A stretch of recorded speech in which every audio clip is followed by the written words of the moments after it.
2, aula gravando. Então, bora lá. Certo, Miguel, deixa eu dar uma olhadinha aqui, dá sim. Deixa eu só dar uma regulada aqui no áudio aqui. Deixa eu ver aqui. Áudio 7. Acho que é. Bora ver aqui. Rapaz, deixa eu ver aqui onde está o microfone. O microfone está aqui. Ah, beleza. Deixa eu dar um. E aí, Miguel, vê aí se está melhor. Eu dei uma aumentadinha aqui. Deixa eu dar um pouquinho mais aqui. Deixa eu ver aqui. Deixa eu botar mais R$2 de volume. Pronto. Deixa eu ver aqui. E aí, Miguel, melhorou aí? Deixa eu ver aqui no chat. Ah, olha aí, ó. Pronto, botei mais R$2, ficou bom demais. Bora lá, então.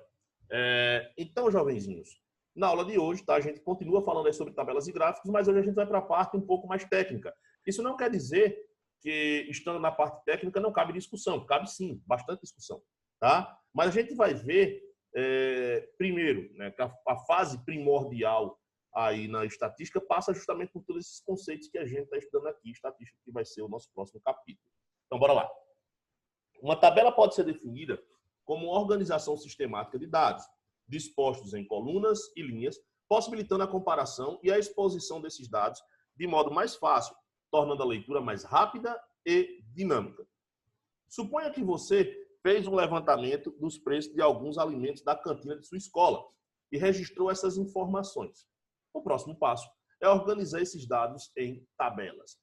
Gente, essa parte aqui do conteúdo, inclusive, ela conversa com o conteúdo que vocês vão ver no próximo ano, na segunda série, tá? E vão ver comigo, que é justamente o conteúdo de matrizes.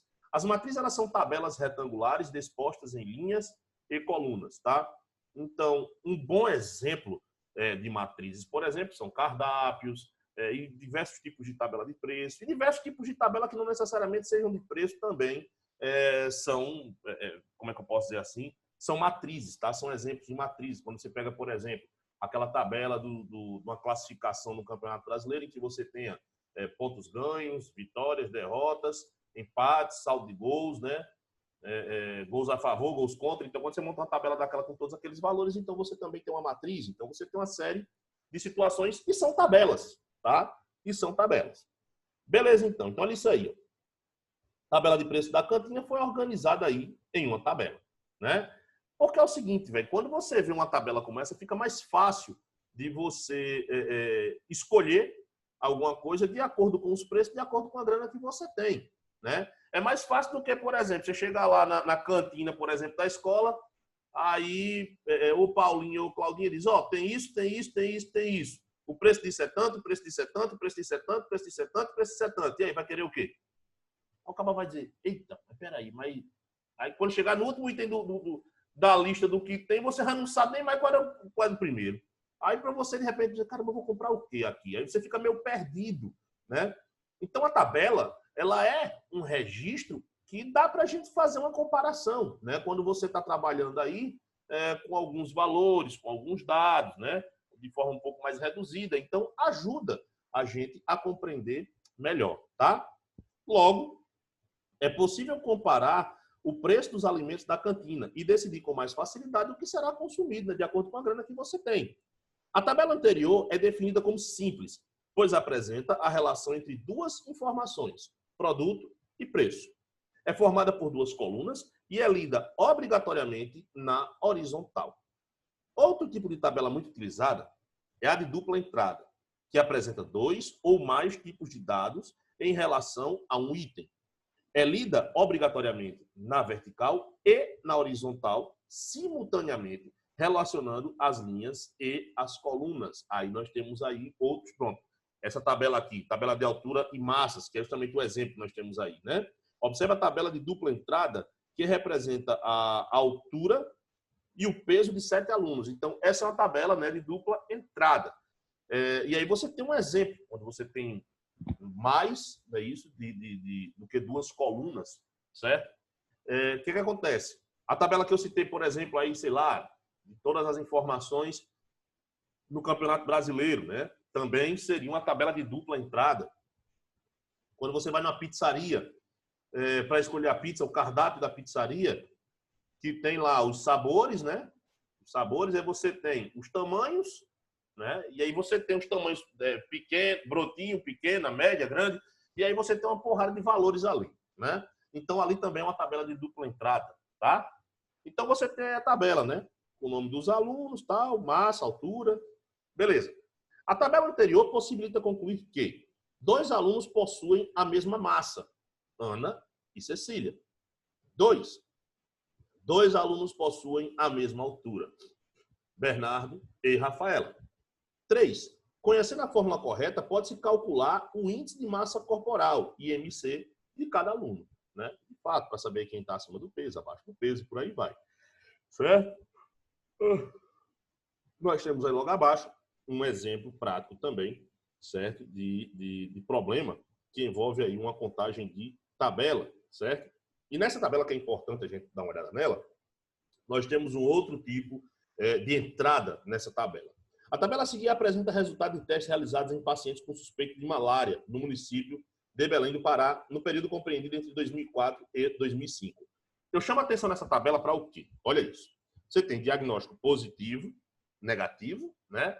Aí você tem a frequência, aí você tem positivo 1.548, negativo 21.598, total de pessoas aí testadas 23.146. Observe que quando você soma a quantidade de positivos com negativos, tem que bater no total, certo? Logo ao lado, você tem justamente o valor percentual. Aí você tem 6,7%, né? Esses 1.548 em relação a 23.146 transformado aí em porcentagem, tá? E o negativo também. Observe que lá embaixo total, ó, 100. 100 o quê? 100%, tá? Bora lá. Primeira coisa, sobre os tipos de frequência que nos vão ser, que nos são aqui apresentados, né? A gente está olhando só pelo buraco da fechadura, mas que quando a gente chegar a começar a estudar estatística, o que vai acontecer? Nós temos aí 2 tipos de frequência, o que nós chamamos de frequência absoluta e frequência relativa, tá? A frequência absoluta é justamente esses valores totais, valores absolutos, tá? E a frequência relativa, ela dá uma ideia, né, da proporção em que está distribuindo-se através de uma porcentagem. As porcentagens, elas tendem a ser bem interessantes no universo da estatística, desse campo de análise. Por quê? Porque dependendo do caso, né, dependendo da situação, ele pode, né, aí é onde está. A gente tem que analisar justamente o tipo de situação para ver qual é o tipo de linguagem que a gente vai utilizar para poder passar informação. Nesse caso aqui, por exemplo, como nós temos um universo aí muito grande a ser estudado, são 23.146 pessoas na pesquisa de 2004, 21.344 pessoas no universo de 2005, tá? Então, o que acontece? Desculpa, gente. Então, o que acontece? É interessante utilizar a porcentagem nessa situação aí. Por quê? Porque ela consegue, de forma mais clara, trazer a dimensão da comparação do que quando você está trabalhando com valores absolutos. Às vezes, com valores absolutos, quando eles, às vezes, até se aproximam, porque a gente vê aí que positivos e negativos eles têm um certo distanciamento. Mas quando eles são quando eles estão não tão distantes, né? A porcentagem ajuda muito a gente entender o tamanho da discrepância entre os valores positivos e negativos, né? A representação, a proporção em que cada um deles ocorre. Em outros casos, a porcentagem não é tão interessante, tá? Porque ela pode produzir um efeito que seja um pouco assim, que é verdade, não mente, mas é um pouco dissociado da realidade, tá? Por exemplo, dissociado da realidade não, digamos assim, às vezes o resultado pode chocar. Bora lá. Digamos que, de repente, né, sai a notícia num blog da cidade de Bananeiras, ou então na rádio, o cara diz, então em Solânia, né, que a rádio tem em Solânia. Aí o que acontece? O cara diz, número de casos, aí diz, número de mortes por Covid-19 cresce 100% em 15 dias na cidade de Solânia. Aí quando o cara diz, meu Deus do céu, velho, cresce 100%, tá morrendo gente com força, né? Aí o que foi que aconteceu? Digamos, em 15 dias. Digamos que morreu uma pessoa na semana retrasada. Semana passada não morreu ninguém. Essa semana morreu 2. Então houve um crescimento de 100%. Mas aí o valor absoluto, ele traz uma ideia de que não está tão fora de controle. Mas quando você olha para a porcentagem choca, né? Mas você tem que entender que mesmo 2 sendo pouco, 1 também, mais 2 é o dobro de 1. É um aumento de 100%. É um aumento de 100%. Né? É 1 e mais 1 em cima dele, para poder juntar 2, 100% de aumento. E choca, né, velho? Você diz assim, caramba, aumentou 100%, né? Só dobrou, velho. Tá? Então, na verdade, a gente tem que ver que existem situações em que a utilização da porcentagem é mais adequada e outras não, tá? Em outras não. A gente tem que ter esse... A pessoa que passa a informação não é quem absorve a informação que tem. Porque assim, gente, quem está absorvendo a informação não tem obrigação de nada. Né? Quem está fazendo a tabela, quem está fazendo o gráfico, tem a intenção de informar. Quem tem a intenção de informar, quer informar, tem que se fazer o mais claro possível. Óbvio que as pessoas enxergam a informação mais explícita e, às vezes, a gente enxerga o que está ali. A existência dos analistas é justamente para quê? Para que a gente tenha, para que eles possam enxergar aquilo que normalmente a gente não está enxergando, aquilo que não está tão explícito, não está tão na cara, né? E aí existem muitas coisas nas informações gráficas que a gente às vezes não consegue enxergar. Um exemplo vai ser agora, vamos começar a falar sobre gráficos. Olha só, os gráficos são ferramentas utilizadas para facilitar, isso já na página 227, tá, gente? Para facilitar a representação e análise de dados. Existem vários tipos de gráficos utilizados em estatística. Neste módulo serão abordados os gráficos de barras e os de segmentos ou linhas, os circulares ou de setores, que nós também chamamos de gráfico pizza, tá? E os pictogramas. Bora lá então. Gráficos de barras. Então nós temos aí, os gráficos de barras são utilizados em geral para comparar dados ou informações de mesma natureza. Os tipos mais comuns são, primeiro, barras verticais, também denominados gráficos em colunas, são retângulos com alturas proporcionais aos valores. A base se localiza no eixo das abscissas, que vocês conhecem como eixo X, e os valores no eixo das ordenadas, que vocês conhecem como eixo Y. Né? Então, você tem aí um gráfico formado por barras verticais que fala sobre a despesa média mensal familiar. Né? Aí, o que é que o IBGE colocou como ingrediente nessa pesquisa? Cor ou raça da pessoa de referência. Já já a gente volta para comentar sobre esse gráfico, tá? Barras horizontais. Gráfico de barras com os valores localizados ao eixo das abscissas. Muito útil quando os rótulos para cada barra excedem a largura da mesma, tá? Aí você tem aí esse gráfico que eu acho que o pessoal da editora esqueceu de colocar a legenda sobre do que é que se trata esse gráfico, certo? Mas, enfim, tá aí um gráfico, tá, de barras horizontais para que a gente possa verificar. Barras acumuladas. Uma mesma barra serve para representar valores de outra variável que são porções de um total para o mesmo grupo. Então, nós temos aí um gráfico que fala sobre a aprovação no nível fundamental em Pelotas. Pelotas é uma cidade do interior do Rio Grande do Sul, tá? E aí dividido em zona urbana e rural. Já já eu vou fazer o comentário desses gráficos aqui para vocês, tá? Barras agrupadas. As barras para níveis de um mesmo grupo são colocadas de modo contíguo, lado a lado, para facilitar a comparação. Gastos mensais das famílias. Aí você tem aí mais um gráfico, tá? Esse aqui é o que eu mais gosto, né? Sempre gostei muito desse porque ele traz muita informação bacana. Todos trazem informação. Mas esse aqui é muito bom para analistas, normalmente trabalham muito com esse tipo de gráfico, que é o gráfico de segmento ou de linha. Vocês podem ver que, por exemplo, a campanha eleitoral, tal, lá vai não sei o que, a galera usa muito isso aqui, tá?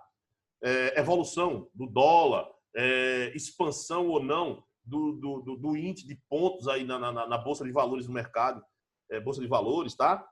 Então, os gráficos de segmento ou de linha são utilizados, em geral, para mostrar a variação de algum fenômeno durante um intervalo de tempo, como crescimento, decrescimento ou estabilidade. Aí você tem aí um gráfico, tá, que vai falar sobre a avaliação do governo, tá, do governo de março de 2013 a abril de 2014, tá? Aí nós temos aí esse gráfico, eu vou comentar sobre ele também, tá?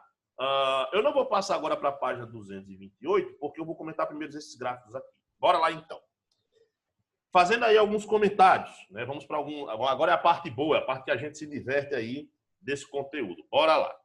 Nesse primeiro gráfico que nós temos aí, nós temos um gráfico que retrata a questão da despesa média mensal familiar, né? De acordo com a cor ou raça da pessoa de referência. Aí nós temos aí, ó, que em geral, né, a despesa média mensal familiar é de R$ 1.794,30. Professor, mas tem gente aí, tem família que vive com apenas R$ 300 por mês. Gente, isso aqui é uma média, tá? Então aí tá a galera que vive com a renda de R$ 300 por mês, tá? Mas também tem a galera que tem uma despesa média aí de R$ 20 mil por mês, tá? A galera aí que tem muita grana, então que tem até mais. É uma pesquisa que vai pegar todos os níveis aí da sociedade. Então, em média, né, o gasto é de R$ 1.794,30. Aí, quando analisado por questão de cor, olha isso, né? O tom de pele branco, as pessoas, as famílias que têm tonalidade de pele branca, elas têm uma média, né, uma despesa média de R$ 2.262. Ou seja, estão acima da média geral. Né? Eles têm uma despesa maior. Bora lá. Preta, né, cor de pele preta, R$ 1.245,10. Estão abaixo da média geral. E bem abaixo da média dos brancos, quase a metade. Né? Pele parda, também, ó, R$ 1.232,60. Tá? Então, isso é uma média. Obviamente, tem gente aí, preta e parda, que ganha muito mais do que isso. Mas tem gente que ganha, a esmagadora maioria, ganha muito menos. Né? Bora lá para a análise. A análise é o seguinte, a análise fala sobre despesa média. Tá? Porque é o seguinte, você só gasta o que você tem. Né? Você só faz despesa com o que você tem. Então, despesa e renda estão intrinsecamente ligados, tá? Porque a receita é a entrada, é o seu salário, é o seu rendimento, é o seu prolabore da empresa que você retirou, tá? E a despesa é a saída. Bicho, dificilmente as pessoas, tipo, não dão vazão, né? Quem tem família, não gasta toda a sua renda, né? É raro. No Brasil não é normal que as pessoas poupem e invistam. Tem gente que guarda dinheiro, mas uma hora a despesa vem e acaba indo embora mesmo, não tem jeito. Né? Mas, enfim, isso mostra como a condição de pele acaba interferindo, sim, certo? Na renda das pessoas, já que interfere na despesa, é óbvio que interfere também na renda, tá? Na despesa, aí a despesa interferindo na renda. É um dado que mais uma vez mostra, né, apesar de ser de 2018, mas mostra que existe racismo no Brasil, ao contrário do que algumas pessoas dizem. Né? Então, ele existe, ele é fato. Tá? Outra coisa, quando a gente vai aqui para o outro gráfico, esse aí de aprovação no nível fundamental em Pelotas, que ele fala de barras acumuladas. Essa realidade aí, essa pesquisa foi feita justamente na cidade de Pelotas, que é uma cidade do interior do Rio Grande do Sul, tá? Em comparação às zonas urbana e rural. Ou seja, à esquerda nós temos a zona urbana, à direita, em cada barra, nós temos a zona rural. Por exemplo, o primeiro par de barras diz respeito aí à aprovação do nível fundamental na primeira série, o segundo par, segunda, terceira, quarta, quinta e assim sucessivamente até chegar na oitava série, tá?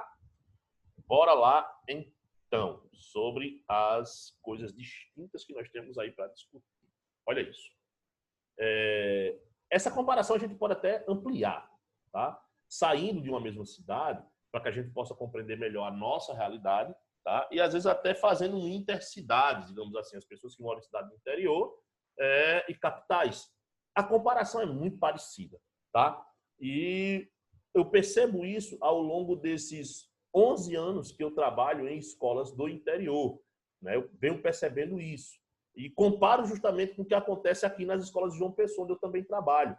E é incrível como isso aqui é factível, tá? É factível.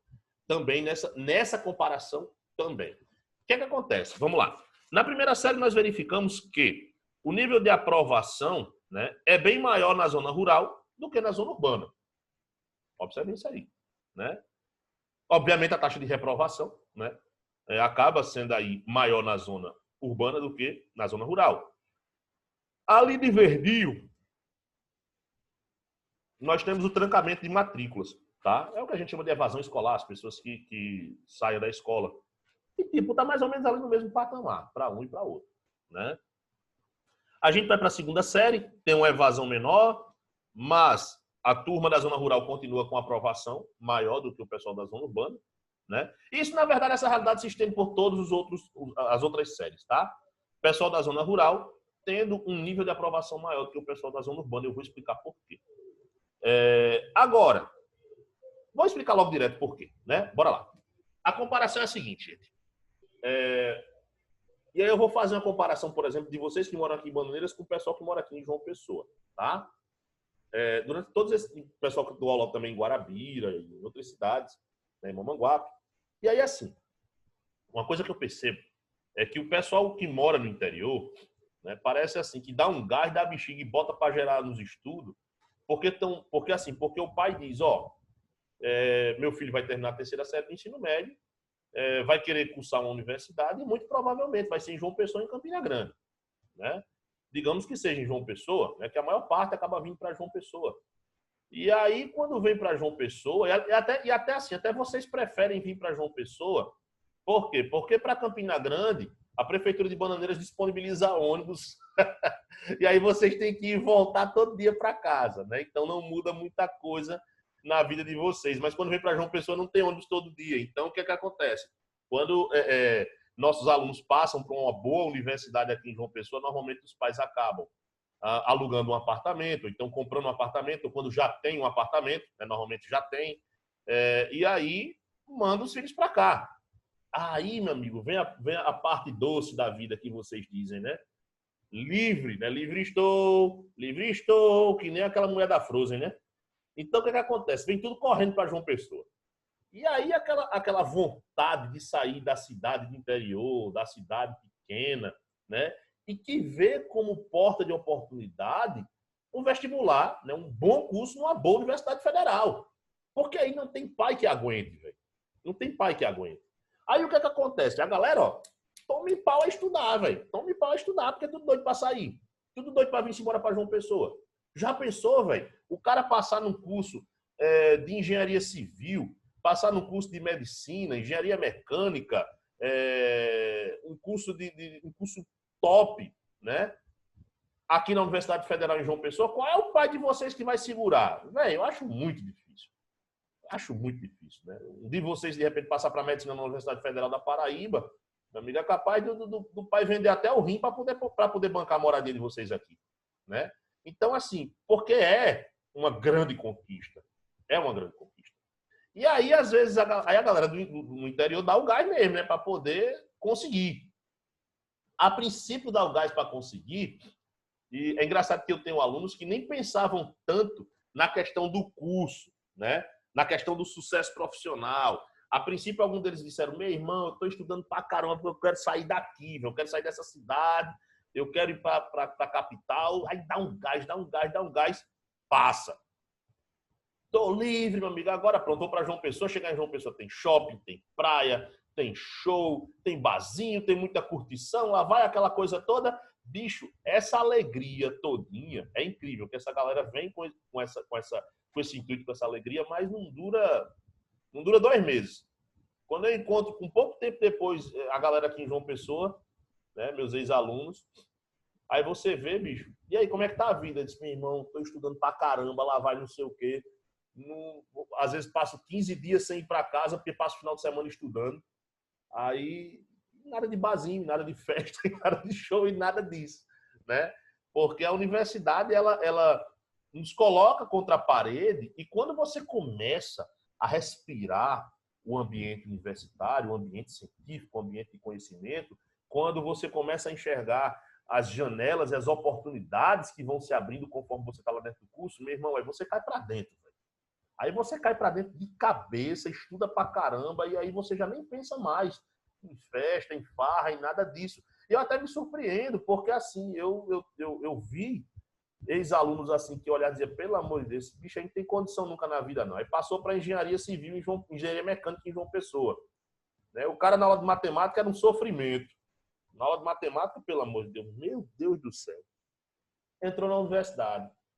Bicho, depois que entrou na universidade, o cara se transformou. O cara virou um monstro. Saca matemática, estuda pra caramba, derivar, cálculo diferencial, cálculo integral, os caras botando pra moer, velho. Né? Sofrendo, mas botando pra moer. Por quê? Porque enxergam as oportunidades, as portas que se abrem. E que, na verdade, aquilo que inicialmente ele pensava que seria um salto do interior até João Pessoa, de repente pode ser um salto do Brasil para o mundo. Porque a universidade vai abrir essas portas para os bons. Tá? João Pessoa não é suficiente para quem entra de cabeça dentro da Universidade Federal da Paraíba. Algumas pessoas pensam bem maior e as oportunidades, acreditem, gente, aparecem. Tá? Principalmente nos cursos de engenharia mecânica, engenharia de produção, engenharia de alimentos. Bicho, o que eu tenho de alunos, de ex-alunos, melhor dizendo, né, que tiveram oportunidades fora do país, não é brincadeira. Tá? A galera tá vindo catar esse pessoal aqui no Brasil com força. Entendeu? O Brasil não tem mercado, a galera acaba indo embora.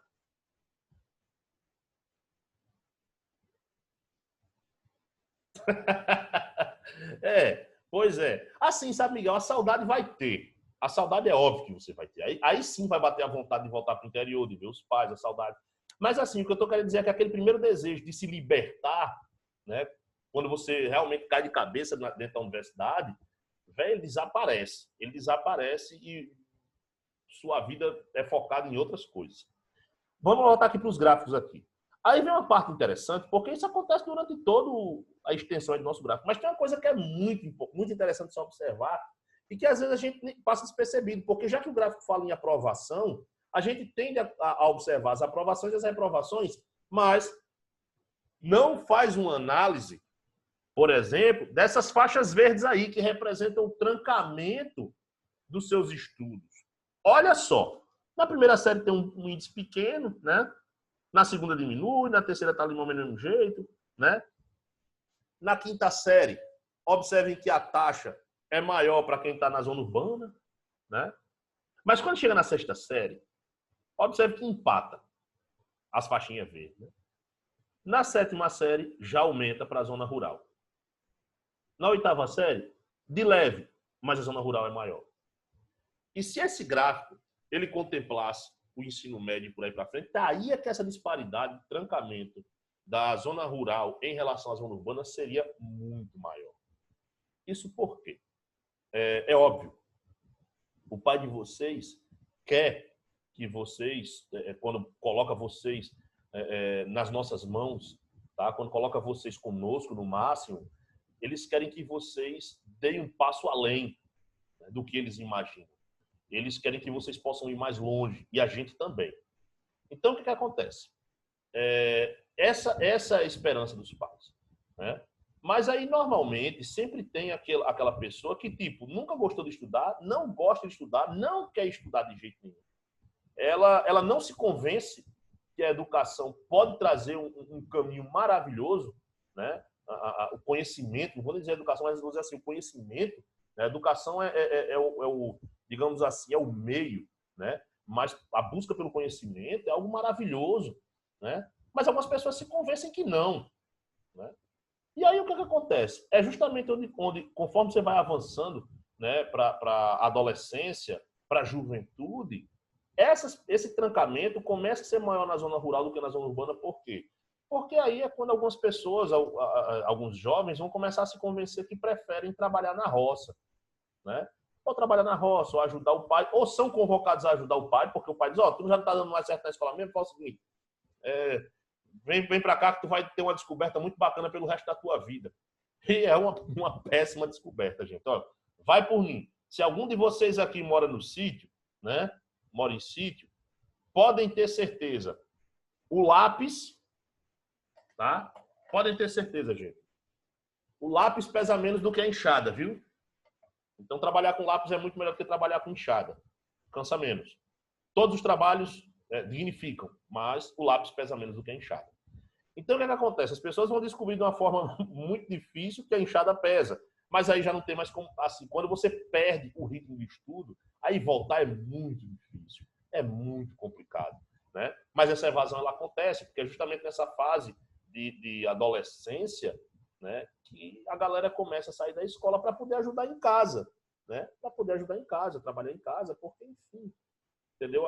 O ambiente de educação, quando eu falo educação, não é educação de princípios, tá, gente? Mas é educação de cunho científico na zona rural, ele ainda é restrito, né? Ele ainda é um pouco restrito.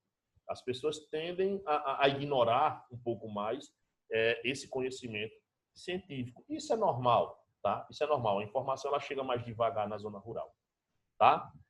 Nós temos aí outros gráficos, tá? De barras agrupadas, gráficos de segmentos, enfim. Esses eram os comentários que eu gostaria de fazer com vocês, tá?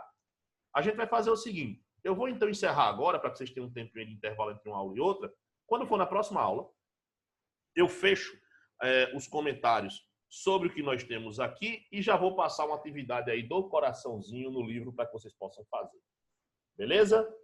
Então, jovenzinhos, forte abraço a todos, beijo no coração, fiquem com Deus e bom final de semana. Até semana que vem. Tchau, tchau.